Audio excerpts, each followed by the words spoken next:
Largura. Boa noite, eu me chamo João Pedro e junto ao meu companheiro de classe, o Júlio César, nós vamos aqui estar fazendo a apresentação da disciplina de processamento de imagem. O trabalho vai consistir em apresentar algumas operações aritméticas, soma e subtração, e uma de transformação geométrica, que no caso que a gente escolheu aqui foi a reflexão. A apresentação ela vai se dar. A gente vai falar um pouquinho aqui dos nossos algoritmos e o que foi feito. E posterior a isso, vamos estar mostrando a execução do programa, o funcionamento dos algoritmos. Portanto, vamos lá. É, vou falar um pouco aqui da soma. E a função da soma ela vai funcionar é, que a partir de uma soma de listas. Essa operação entre imagens ela vai servir para ressaltar e destacar as similaridades e igualdades entre uma imagem e outra. Isso possui muitas aplicações e utilidades, como redução de ruído. O fluxo de funcionamento funciona como uma soma dos pixels na mesma posição das imagens, que é basicamente isso aqui que vai ser feito aqui nessa função de soma das listas. E aí, por isso, a gente vai definir também, na nossa aplicação, a gente decidiu usar o valor mínimo entre as linhas e colunas das imagens. Ou seja, então se a gente for fazer a soma entre imagens de diferentes tamanhos, a gente vai adotar o resultado aqui como a imagem de menor tamanho, como referência. Então, primeiramente aqui vamos estar definindo o seguinte: a gente vai usar uma técnica de limite superior para o controle dos canais RGB. Então, por isso a gente vai contar com algumas estruturas condicionais, pois os canais vão receber o resultado da soma apenas se forem menor que 255, a fim da gente normalizar o nível das cores entre os canais dos pixels que a gente vai receber, de vermelho, verde e azul. Aqui também vamos estar admitindo que a soma desses valores nunca serão menor que zero. E no caso dessa soma extrapolar tal regra, a gente vai ter que considerar o valor como sendo 255 para preservar a integridade entre as imagens. Com isso, essa nossa função aqui vai retornar esses valores aqui dos canais em vermelho, verde e azul. Com isso, então, agora a gente vai ter a nossa função de somar as imagens, que vai receber as imagens como listas. E aqui a gente vai definir a imagem 1 e a imagem 2 como o tamanho no índice, né, no eixo das linhas, tanto da imagem 1 quanto da imagem 2, e nas colunas também, só que agora para as colunas. Aqui a gente vai definir aquele valor mínimo que eu citei anteriormente, que a gente vai usar como referência. Então, é o número mínimo entre a comparação da imagem 1 e imagem 2, o número das linhas, então a gente vai pegar o menor, aqui também, posteriormente com as colunas. Vamos criar a nossa nova imagem, que também vai ser uma lista de lista. E aqui é onde acontece o processo inteiro. Ele vai interar nesse laço aqui enquanto tiver range naquele número de linhas mínimas. E aí nisso a gente vai criar uma nova linha. Enquanto houver colunas, nesse número mínimo de colunas, nós vamos adicionando a soma dos pixels entre a imagem 1 e a imagem 2 naquela respectiva posição geográfica, né? E vamos adicionar a nova linha. E feito isso, iterado todas as colunas, podemos adicionar a nossa nova imagem, uma nova linha. E por fim, retornamos a nossa nova imagem. Para ficar um pouco mais exemplificado, eu fiz uma ilustração aqui que vai nos auxiliar. Deixa eu ver se está aparecendo aqui. Bom, seguinte, nas linhas 15 e 17, aliás, aqui vai mudar, porque parece que subiu um pouco, enfim. Esquece essa referência aqui. Ele vai iterar aqui, ó, na linha 18, as linhas. Então, vai ser um laço exterior. Enquanto ele vai contar aqui na linha 0. Aí ele vai passar a iterar as colunas, enquanto houver coluna. Então, ele vai adicionando os pixels até que essa linha toda aqui seja até o range de colunas mínimo. E aí, por fim, ele monta toda essa nova linha da nossa nova imagem. Feito isso, ele vai iterar novamente o nosso laço das linhas, coluna por coluna, fazendo a soma de cada respectivo pixel. E é basicamente assim que o nosso algoritmo de soma vai funcionar. Passar minha palavra agora para o meu companheiro. O Júlio César, e vou falar um pouco sobre o algoritmo de reflexão que a gente escolheu para estar apresentando. A gente acha um dos mais simples de fazer. E no Python ainda ajuda a gente mais ainda a fazer essa conversão aí, essa reflexão.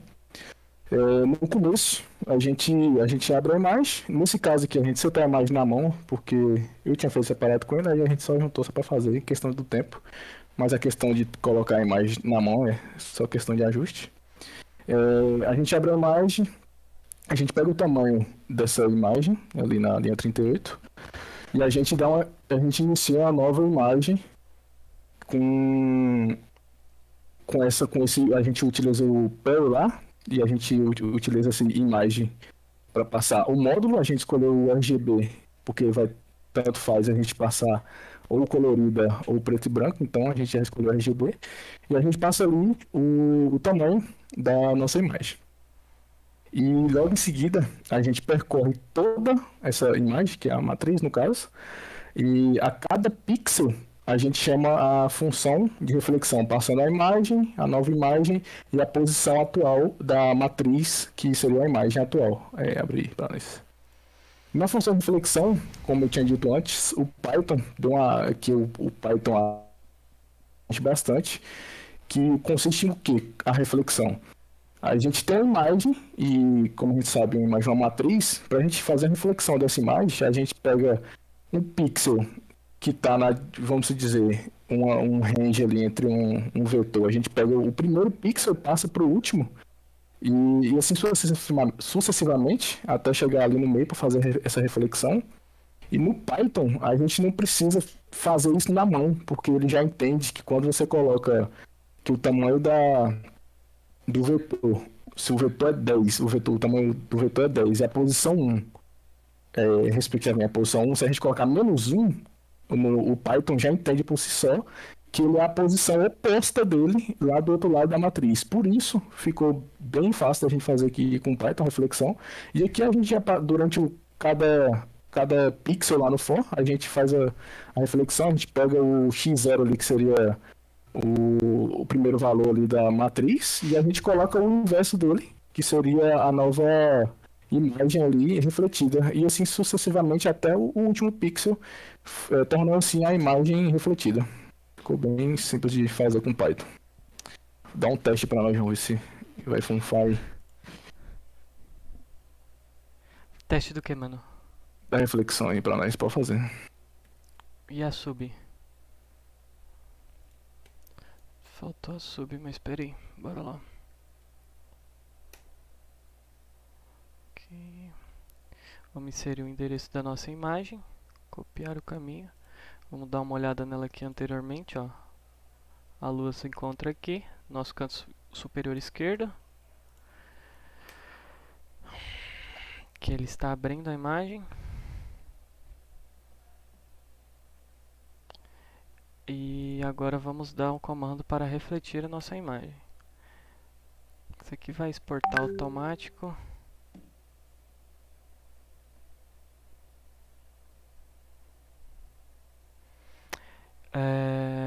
Aguardar um pouquinho.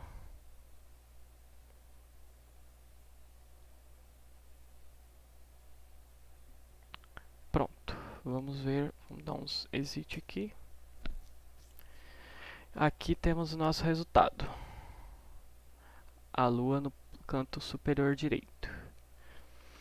Desse modo, vamos falar um pouquinho aqui sobre a subtração.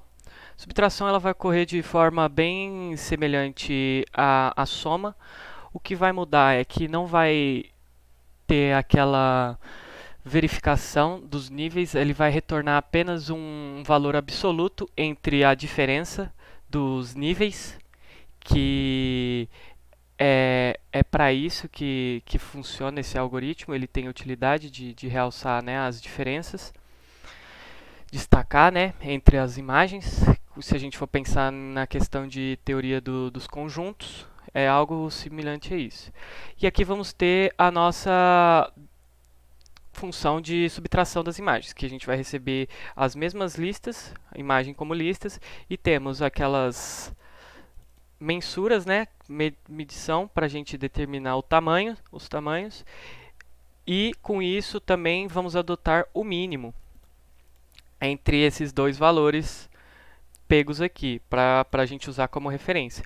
Vamos estar criando uma nova lista para a nossa nova imagem, e vamos iterar semelhante a esse processo aqui em cada pixel, só que a única diferença agora é que, em vez de retornar a soma entre os níveis de vermelho, verde e azul, nós vamos ter a subtração, a diferença entre eles, mas vai ocorrer da mesma forma, a iteração. Vamos fazer funcionar aqui então. Aqui vamos usar basicamente, eu acho que essa imagem aqui e essa aqui como referência para nossas operações de soma e subtração. Então vamos lá. Executar. Espera aí que tá feio isso aqui. Como é que sai? Ctrl Z. Tá feio. Aí, bora. Vou pegar o caminho do meu círculo. Vou fazer a adição dele com o meu quadrado. Copiar o caminho. Vou exportar a nossa imagem como soma 1. Vamos sair. Por enquanto. Vamos ver o resultado da soma 1. Portanto, aqui a gente pode perceber então que ele deu foco apenas no que é comum entre as duas imagens, entre a imagem do círculo e a imagem do quadrado. Ficou apenas o que é comum entre as duas, bem semelhante como a teoria dos conjuntos que eu havia falado. Agora podemos tratar da subtração. Vou pegar o meu círculo e vou subtrair ele o meu quadrado. Vamos exportar o resultado como subtração 1. Podemos sair. Vamos ver o resultado. Então, subtração 1. Subtração 1, como eu falei, ele vai dar destaque àquilo que é diferente. Então, aquilo que é semelhante entre os dois, ele deixou preto de preto, e a diferença entre eles é o que está por branco. Essa parte aqui até lembra a nossa adição aqui, né, que a gente viu aqui, ó, só essa partezinha. De maneira geral, a nossa apresentação é isso. Agradeço a atenção e uma boa noite.